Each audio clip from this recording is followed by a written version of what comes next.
Parliament నియోజకవర్గ పరిధిలో ఉన్న ఓటర్లందరికీ సిద్దిపేట జిల్లా వాళ్ళు కానివ్వండి, సంగారెడ్డి జిల్లా వాళ్ళు కానివ్వండి, మెదక్ జిల్లాలో ఉన్న మెదక్ నర్సాపూర్ సెగ్మెంట్లు కానివ్వండి, ప్రతి ఒక్కరికి కూడా డిస్ట్రిక్ట్ అడ్మినిస్ట్రేషన్ తరఫున విన్నవిస్తూ ఉన్నాం.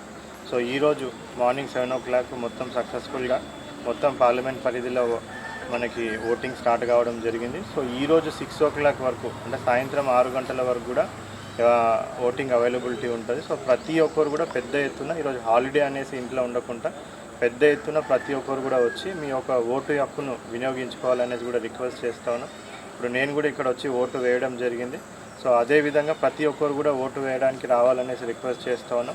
సో 6 o'clock వరకు టైం ఉంటుంది కాబట్టి 6 గంటల వరకు ఎవరెవరైతే పోలింగ్ స్టేషన్ పరిధి లోపల కాంపౌండ్ వాళ్ళ లోపల వరకు వస్తారో వాళ్ళందరికీ కూడా మనము టోకెన్ నెంబర్స్ ఇవ్వడం జరుగుతుంది. సో 6 o'clock లోపల వరకు ఎవరైతే వస్తారో వాళ్ళందరికీ కూడా అవకాశం ఉంటుంది. ఈరోజు మనకి వెదర్ కూడా చాలా కోఆపరేటివ్గా ఉంది, అంత ఎండ కూడా ఈరోజు లేదు కాబట్టి ప్రజలందరూ కూడా తప్పకుండా పెద్ద ఎత్తున వచ్చి కూడా ఓటింగ్ చేయాలనేసి మరొకసారి ప్రతి ఒక్కరు కూడా రిక్వెస్ట్ చేస్తూ ఉన్నాం. థ్యాంక్ యూ అండి.